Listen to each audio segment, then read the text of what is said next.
All right, good morning. Good to see you all here, and I'm very glad to be here. Thanks for the introduction, Marcus.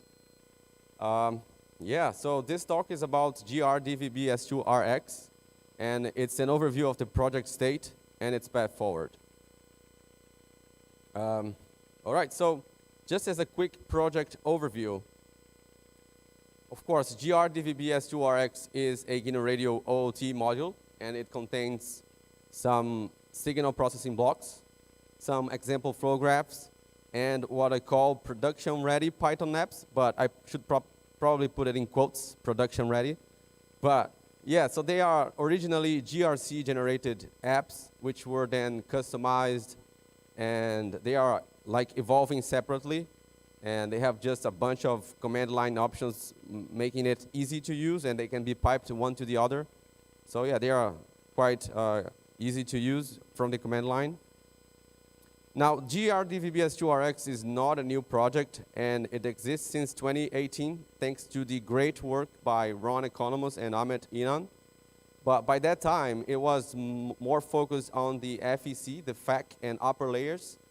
So it wasn't like ready to be used with live carriers. And what I've been trying to do, and which I released in 2021, is just make it like a full receiver. So I added the physical layer, the PHY, and the apps I just mentioned, some examples, some more documentation, and overall improvements. So with that, we can say it's now a fully functional software-defined DVB-S2 receiver, which is great. So in this quick presentation, I want to talk about the project state. I want to say a few words about its path forward for optimization and improvements. And I want to show some examples based on the Blockstream satellite project, which is the project I work on at Blockstream. So yeah, this Blockstream satellite project is essentially a very interesting Bitcoin broadcasting over satellite service. And it uses DVB-S2 to broadcast both the Bitcoin blockchain and Bitcoin transactions in real time. And it has a nearly worldwide coverage, which is quite good for those of you trying to find a carrier to test with in DVB-S2. And I also want to show some CPU performance results, which are quite important for what we are trying to achieve.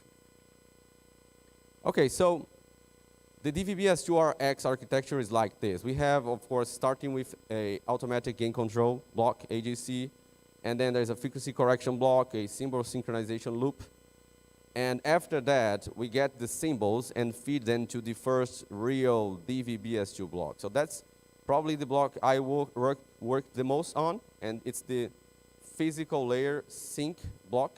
In DVB-S2, people call usually the physical layer as PL, not PHY. So it's the PL sync block, right? And that is the block that does all kinds of synchronization. So it finds the frames, does frame timing synchronization, frame timing recovery.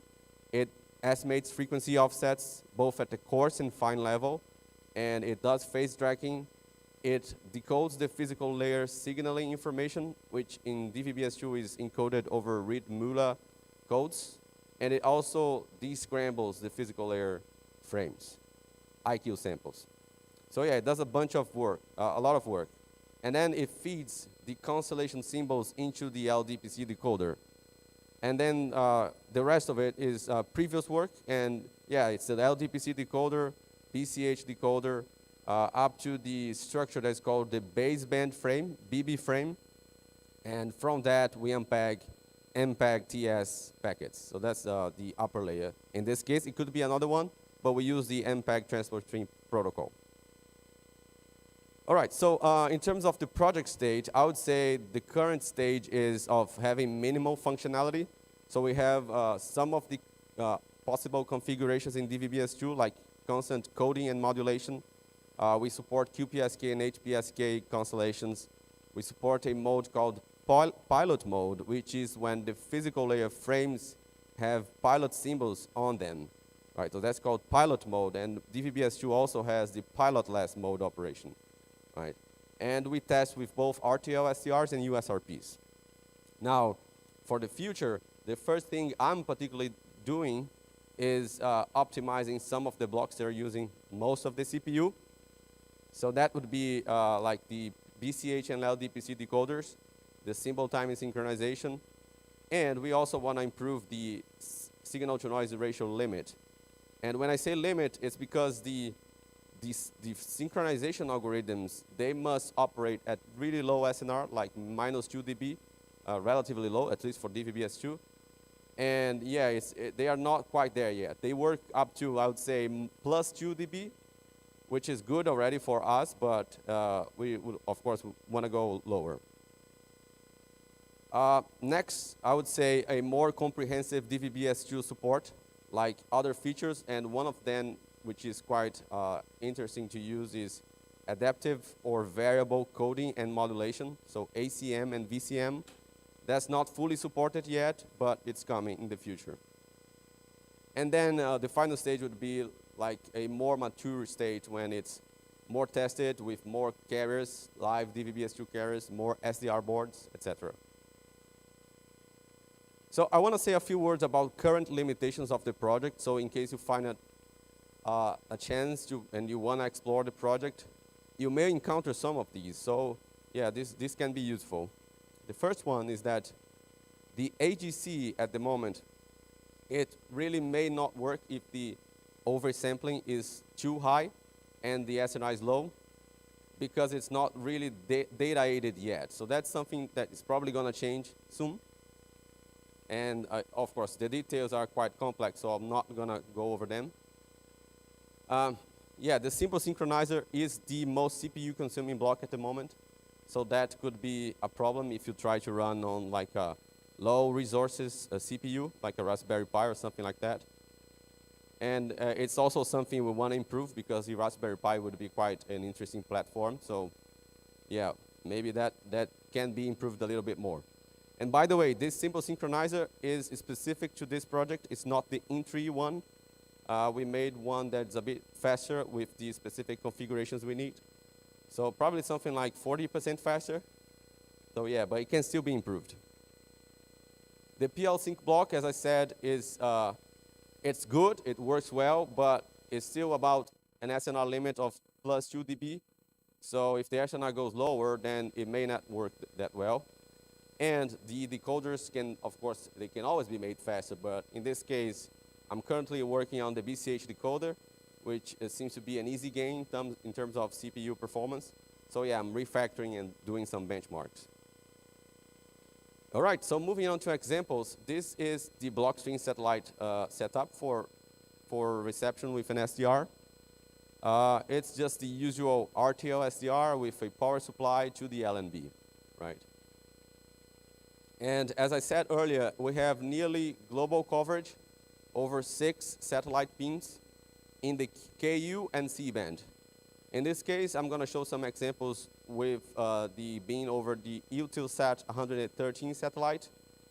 And really the most important parameter here I want to show is that the baud rate in all of those carriers is 1 megabaud.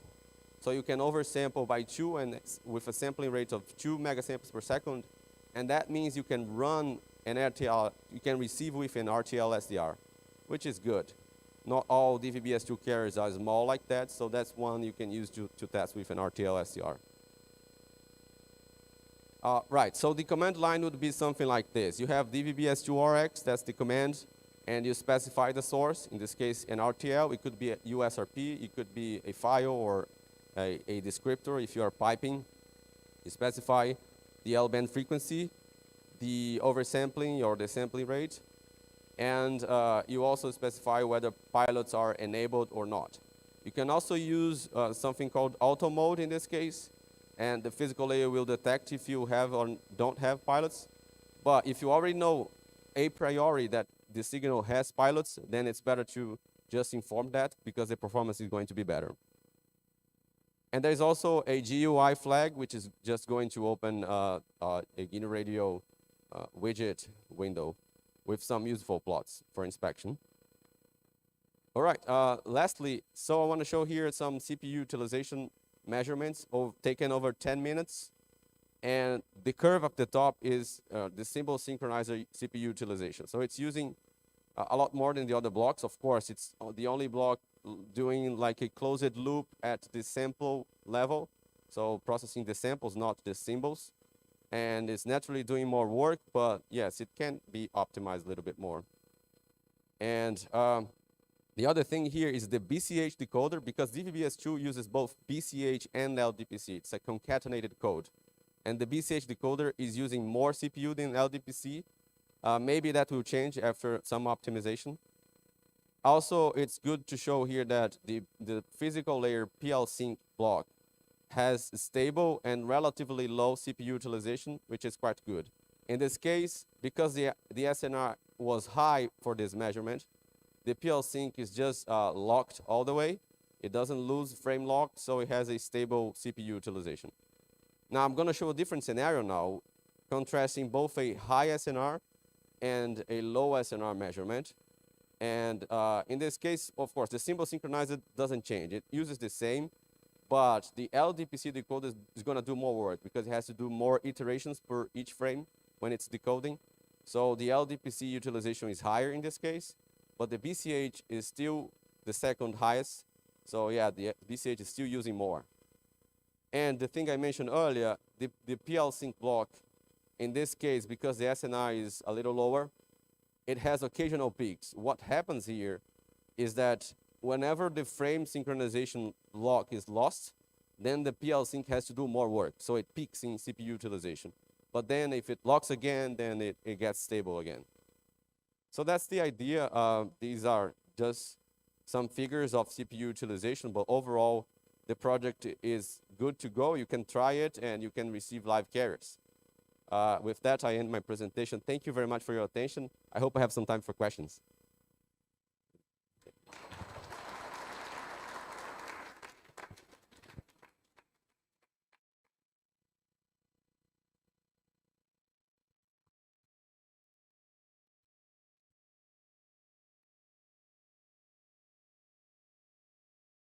Okay.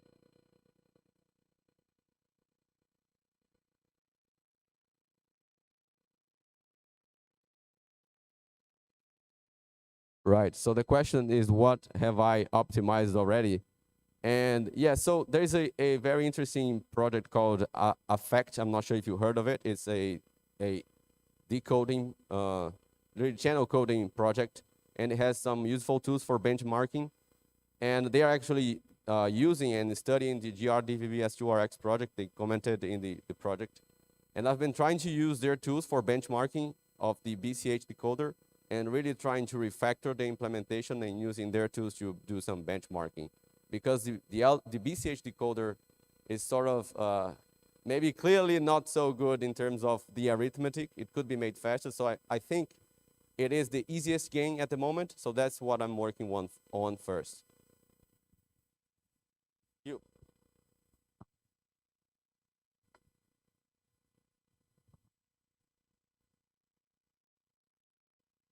Yeah, I was just curious what sort of improvements you did to symbol synchronization.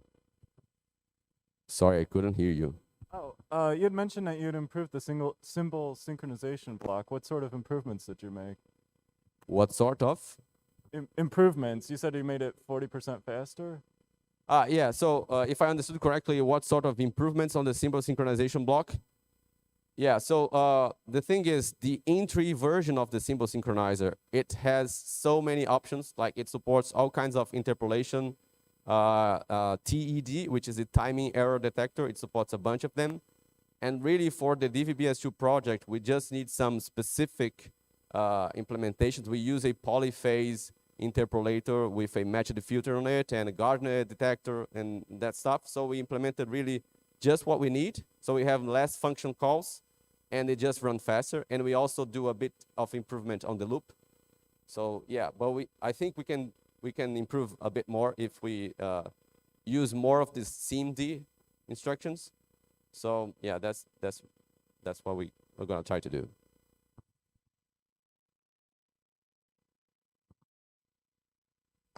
Luigi Cruz, if you could come up to the stage, that would be cool.